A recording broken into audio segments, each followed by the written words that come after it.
So, Kalamazoo, it is my honor and privilege to welcome to the stage your former First Lady,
But most of all, I want to thank all of you because, 100 years old, no. Oh my goodness.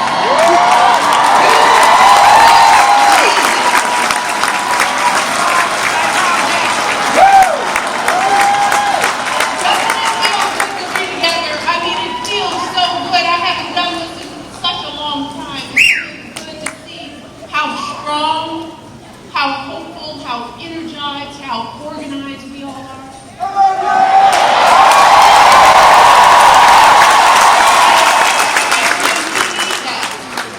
We need all of you because right now, as you know, this race is close.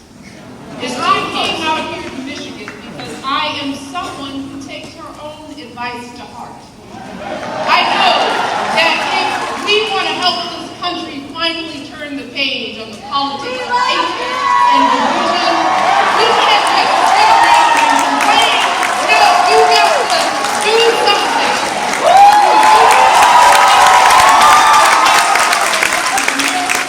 If we have got to do something, if we want to elect someone with a character that is worthy of the Oval Office, someone with the strength of heart to guide our country to a better day, we have got to what? Do something!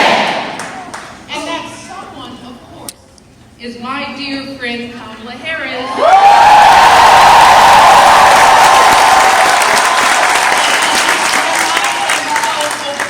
About the energy and poise and joy that Kamala has injected into this race.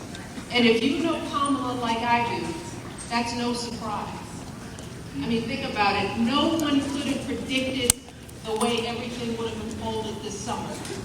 And yet, in a critical moment when our country needed her, Kamala couldn't have been more prepared to meet that moment. And she's met it every single day since.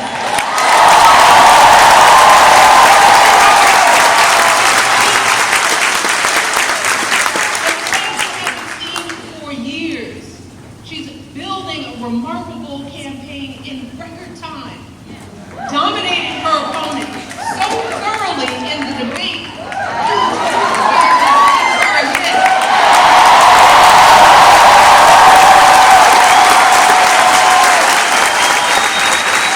Kamala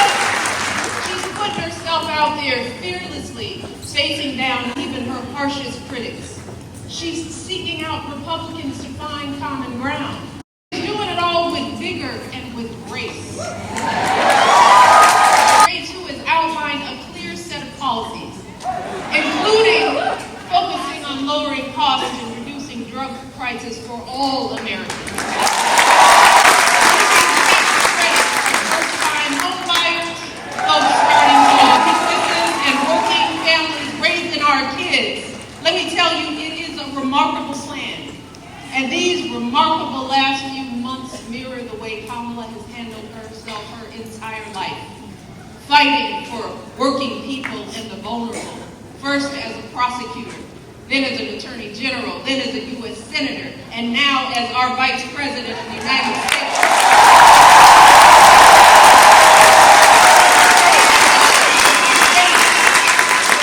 National games and predatory for-profit colleges, and always doing it, holding her head high with warmth and dignity and class. So Michigan understands you, all of you, someone from a middle-class family raised mostly by her mom, like so many of us, leaning on her neighbors like we all do. That's what you want in a president, someone who gets you and will have your back.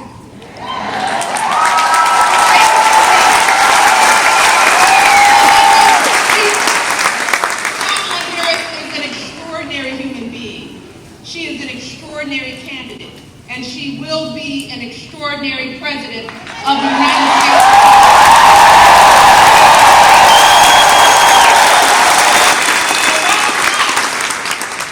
So Michigan, with all that being said, I gotta ask myself, why on earth is this race even close? By every measure, she has demonstrated that she's ready.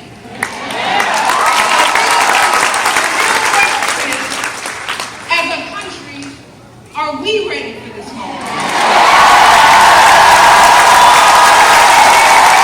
I have to be honest, I'm not completely sure of the answers to those questions. Y'all give me great comfort in this arena. And that's why all of my hope about Kamala is also accompanied by some genuine fear. Fear for our country. Fear for our children. Fear for what is coming our way if we forget the stakes in this election. And y'all, that's why I'm here today. And y'all know I hate politics. But I hate to see folks taken advantage of even more.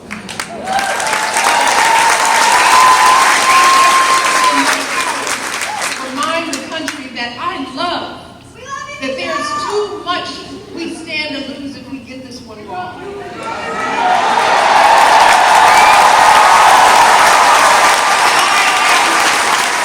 I'm deeply concerned, and I'm talking to everybody out there, that too many of us are still confused and buying into the lies and distortions from people who do not have our best interests at heart. So I want to address some of these concerns head on. Because when you lay out the options, this choice isn't even close. But whether it's online or in the media or in our social circles, there are folks who say they're not sure about Kamala. They accuse her of not providing enough policy details. Some wonder, do we really know her? Is she too aggressive? Is she not aggressive enough? There are folks sowing seeds of doubt about whether she's who she appears to be. Now, don't get me wrong. Voters have every right to ask hard questions of any candidate seeking office. But can someone tell me why we are once again holding Kamala to a higher standard?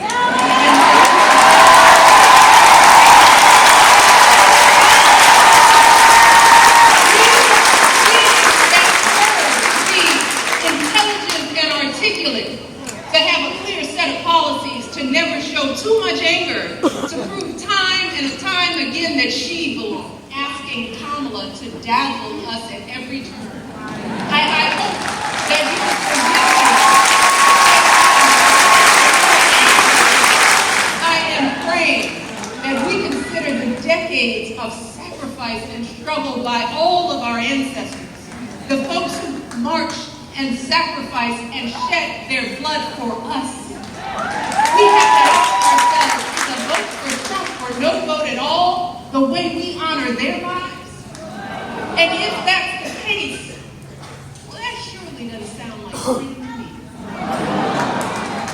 And if you are a mother who has lost sleep worrying if your son could be the victim of a nightmare traffic stop gone bad, if you've ever been out there marching and weeping for justice, who do you think is going to have your back? I want to think about who do you think possibly would care more about our reproductive health. And I want the men in the arena to bear with me on this. Because there's more at stake than just protecting a woman's choice to give birth. And sadly, we as women and girls have not been socialized to talk openly about our reproductive health. A woman's body is complicated business, y'all. There's so much that can go wrong at any moment. Every woman here knows what I'm talking about. Or mammogram, an infection, a blockage, all of which could be early signs of a variety of life-threatening cancers. In those moments, all we have to rely on is our medical system. In those dark moments, all we have to rely on is our faith in a higher power and the experience of doctors to get us the care we need in a timely manner. And look, I don't expect any man to fully grasp how vulnerable this makes us feel, to understand the complexities of our reproductive health experiences. In all honesty, most of us as women don't fully understand the breadth and depth of our own reproductive lives. That's because our experiences are often neglected by science. There's a huge disparity in research funding for women's health. And if you happen to look like me and report pain, you're more likely to be ignored, even by your own doctor. So let's just take a minute to help folks, especially the men in our lives, to get a better sense of what could happen if we keep dismantling parts of our reproductive care system piece by piece, and which in turn will leave millions of us at risk of undiagnosed medical issues like cervical and uterine cancers. This is real.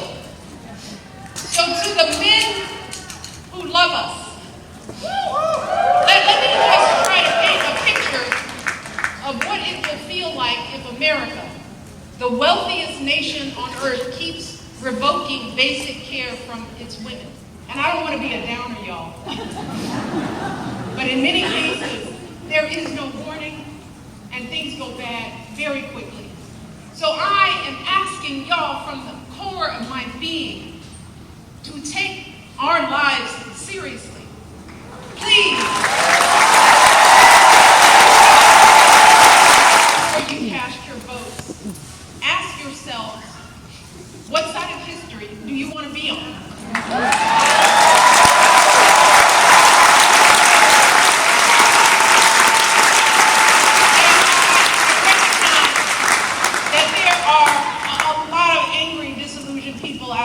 Upset with the slow pace of change. And I get it. It is reasonable to be frustrated. We all know we have a lot more work to do in this country.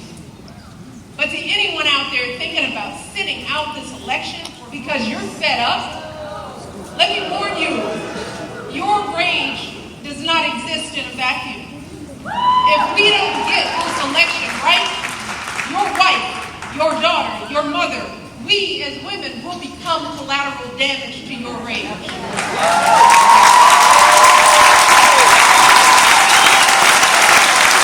And to the women listening, we have every right to demand that the men in our lives do better by us.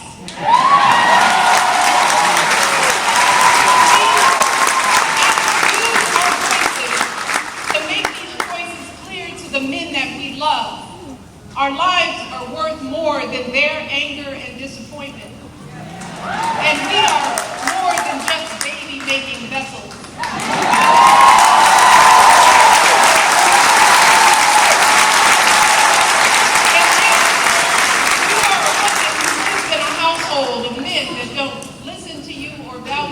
opinion. Just remember that your vote is a private matter.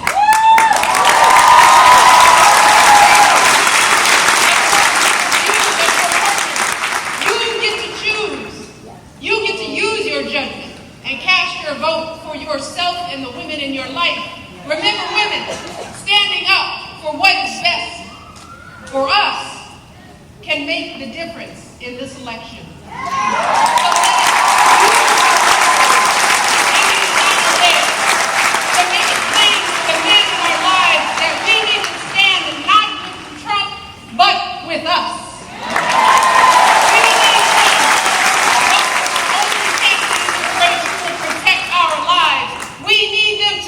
For Kamala Harris.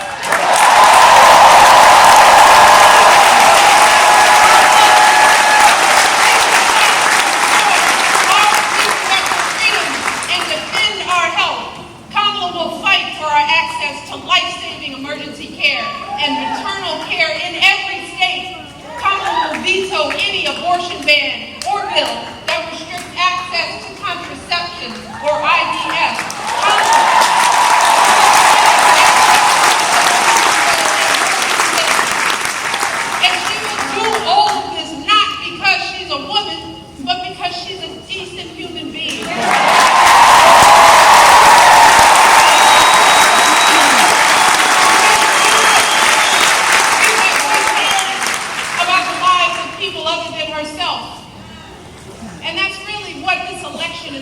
Michigan.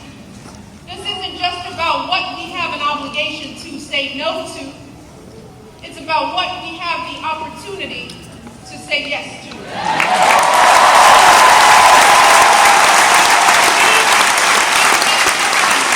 have the experience, the character, and the strength to look at all these challenges and still see a brighter day on the other side.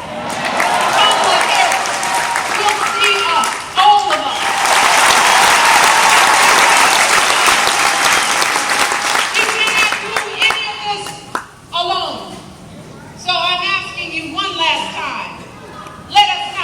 Around and complain. Let's do something. If your brother or your son or boyfriend needs to hear your perspective, are you willing to talk to them?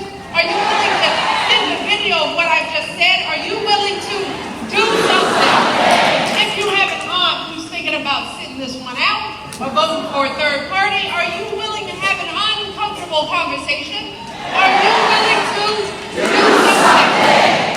10 more days to welcome in a leader with the character and the heart and the strength worthy of the office she seeks and worthy of the country that we all love.